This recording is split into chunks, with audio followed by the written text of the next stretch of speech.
Oke, kita akan langsung bahas hal ini. Sudah ada dua orang narasumber yang bergabung bersama kami. Saya akan sapa, ada Prof. Hikmahanto Juwana, pakar hukum internasional. Selamat pagi, Prof. Terima kasih sudah hadir dan bergabung pagi hari ini. Ya, selamat pagi. Terima kasih. Oke, dan di studio juga sudah bergabung bersama kami ada Hasibullah Sastrawi, pemerhati Timur Tengah. Selamat pagi, Mas. Selamat pagi. Terima kasih juga sudah hadir.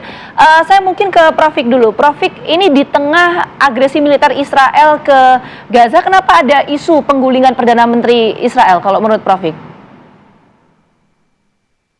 Ya, kalau misalnya penggulingan itu karena pertama tadi dikatakan bahwa sebentar lagi akan ada pemilu di Israel. Yang kedua, mungkin bagi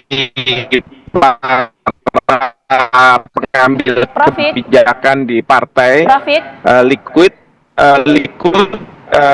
pertanyaannya adalah setelah banyak korban jiwa, lalu apa yang akan dilakukan yang kemudian akan menguasai Gaza?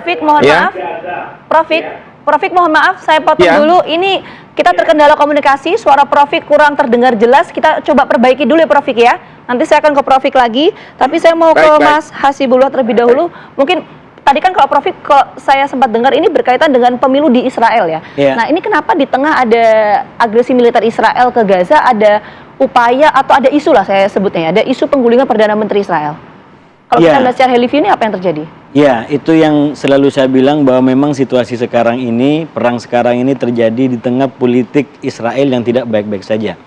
Sebagai background bahwa Israel dalam 2-3 tahun terakhir itu sudah mengalami pelaksanaan pemilu sebanyak 5 kali.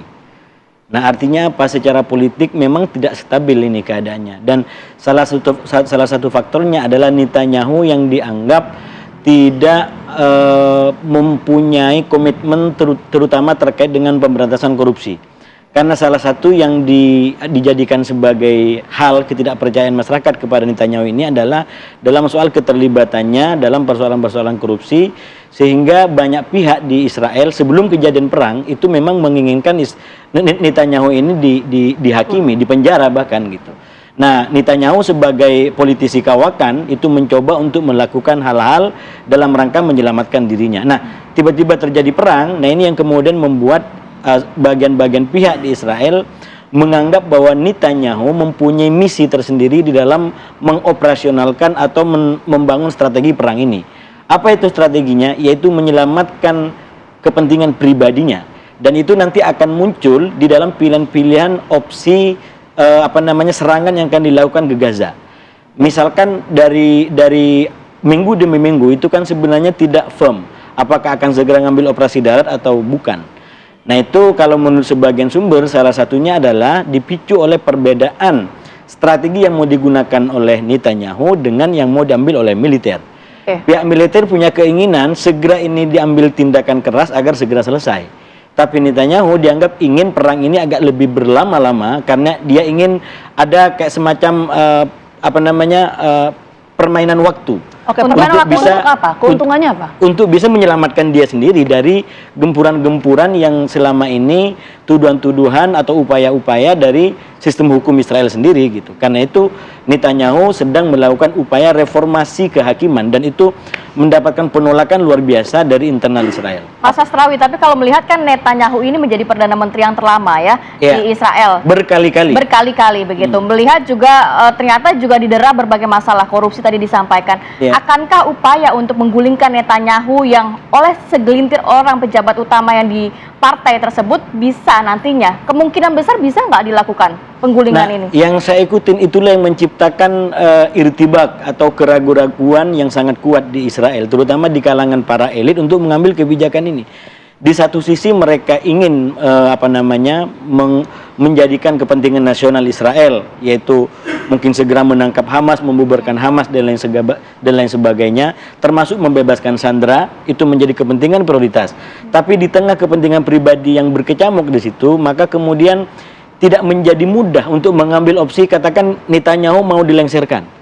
Itu tidak mudah langsung ngambil itu, karena kalau mengubah pimpinan di saat perang seperti ini itu akan punya dampak luar biasa, dan itu yang saya tangkap minimal dari Menhan Israel yang sekarang ada. Walaupun dia berseberangan dalam banyak hal dengan Netanyahu, tapi dia tetap berpandangan ini kendali harus tetap bertahan, karena kalau sampai ini nggak bertahan maka akan menimbulkan dampak yang lebih besar lagi. Itu kalau saya lihat dari sisi Israel, Mbak. Oke, kita coba sebelum ke Mas Sisi lagi, saya coba ke Profik. Profik sudah bergabung bersama kami, Profik? Bentar. Ya, mudah-mudahan suara saya masih oke nih, sudah oke. Oke, ini sudah oke. Profik tadi, Profik menyampaikan ini berkaitan dengan pemilu di Israel. Silakan dilanjutkan soal poin itu, Profik. Ya, jadi begini, ini pemilu di Israel, tentu Partai Likud ingin tetap berkuasa. Nah, pertanyaan berikutnya adalah kalau misalnya serangan ini dilakukan, pertanyaannya kapan ini akan berhenti, ya kan? Kapan akan ini berhenti? Ini menjadi pertanyaan besar. Kenapa saya katakan seperti itu? Karena setelah katakanlah ada pimpinan Hamas yang tertangkap, terus kemudian juga dilakukan peradilan terhadap Hamas. Lalu Gaza itu bagaimana? Kan nggak ada rencana dari Israel, paling tidak PM Netanyahu, apa yang akan dilakukan di Gaza itu? Apakah akan ada otoritas dari Israel yang akan mereka ini menguasai gitu ya? Nah, kalau misalnya itu yang terjadi, berarti kan apa? Dunia berhadapan dengan Israel. Pertanyaannya, kalau dunia berhadapan dengan Israel, apakah dukungan dari Amerika Serikat ini cukup? Ini yang menurut saya, para katakanlah elit yang ada di Partai Likud itu, mereka mengatakan bahwa ini harus diturunkan Netanyahu supaya apa? Saving faces, menyelamatkan menyelamatkan muka dari Netanyahu. Lalu kemudian kalau ada pemerintahan baru kan pasti ada kebijakan baru. Nah, kebijakan baru itu dengan mengatakan bahwa kita akan melakukan penghentian terhadap serangan, lalu kemudian rekonstruksi terhadap Gaza, pemulihan terhadap masyarakat di Gaza, begitu kan? Lalu kemudian dengan harapan akan kembali lagi, dan kemudian di Israel Likud itu akan mendapatkan suara, lalu kemudian juga di dunia internasional mereka juga tidak dipermasalahkan lagi ya, karena kebijakan. Karena sekarang ini bagi Netanyahu itu istilahnya point of no return. Dia nggak mungkin balik dari kebijakan yang sebelumnya, yaitu sebelum adanya penyerangan. Karena apa? Sekarang bagi Netanyahu adalah sekarang once and for all harus kita selesaikan.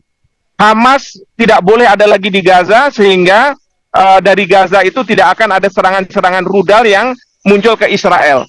Tetapi at what cost? Pertanyaannya, biaya yang harus dikeluarkan seperti apa?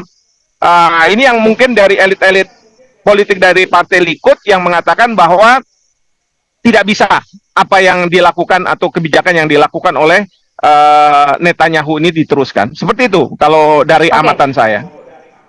Oke, Profik, pertanyaan saya selanjutnya gini, seberapa besar potensi untuk penggulingan dari Perdana Menteri Israel ini? Kalau tadi kan Mas Sis mengatakan bahwa ini kecil kemungkinannya karena di tengah situasi agresi militer Israel ke Gaza.